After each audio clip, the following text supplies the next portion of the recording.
నాలుగో రోజు విదేశీ నిపుణులు పోలవరం ప్రాజెక్టును పరిశీలించనున్నారు. మొదటి రోజు ఎగువ కాపర్ డ్యాం, దిగువ కాపర్ డ్యాంల పరిశీలించిన బృందం రెండో రోజు భారీగా దెబ్బతిన్న డయాఫ్రామ్ వాల్ను పరిశీలించింది. అనంతరం మూడో రోజు ప్రాజెక్టు అధికారులతోనూ ఇంజనీర్లతోనూ సమీక్ష నిర్వహించారు. అనంతరం గైడ్ బండ్ ప్రాజెక్టు ప్రాంతంలోనే శాండ్ రాక్ల టెస్టింగ్ కూడా నిర్వహించారు. ఇవాళ నాలుగో రోజు పూర్తి స్థాయిలో 3 రోజుల పర్యటనపై జలవనరుల అధికారులు ప్రాజెక్టు ఇంజనీర్లతో సమీక్ష నిర్వహించనున్నారు. ఇక రేపు ఎల్లుండి 2 రోజుల పాటు ఢిల్లీలోని కేంద్ర జలసంఘ నిపుణులు, జియోగ్రాఫికల్ నిపుణులు అధికారులతో సమావేశాన్ని నిర్వహిస్తారు. అనంతరం ప్రభుత్వానికి నివేదిక అందిస్తారు. ఇక అంతర్జాతీయ జలవనరుల నిపుణులు అందించే నివేదికను బట్టి పోలవరం ప్రాజెక్టుపై ఎలా ముందుకు వెళ్లాలనే దానిపై కేంద్ర, రాష్ట్ర ప్రభుత్వాలు నిర్ణయం తీసుకునే అవకాశం ఉంది.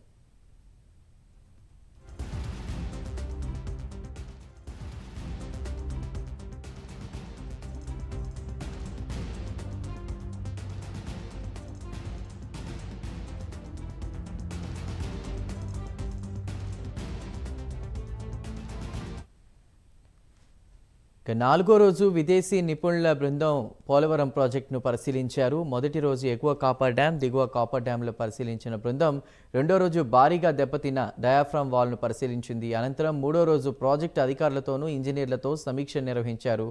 అనంతరం గైడ్ బండ్ ప్రాజెక్టు ప్రాంతంలోనే శాండ్ రాక్ల టెస్టింగ్ కూడా నిర్వహించారు. ఇవాళ నాలుగో రోజు పూర్తి స్థాయిలో 3 రోజుల పర్యటనపై జలవనరుల అధికారులు, ప్రాజెక్టు ఇంజనీర్లతో సమీక్షను నిర్వహించారు. ఇక రేపు ఎల్లుండి 2 రోజుల పాటు ఢిల్లీలోని కేంద్ర జలసంఘ నిపుణులు, జియోగ్రాఫికల్ నిపుణులు అధికారులతో సమావేశాన్ని నిర్వహిస్తారు.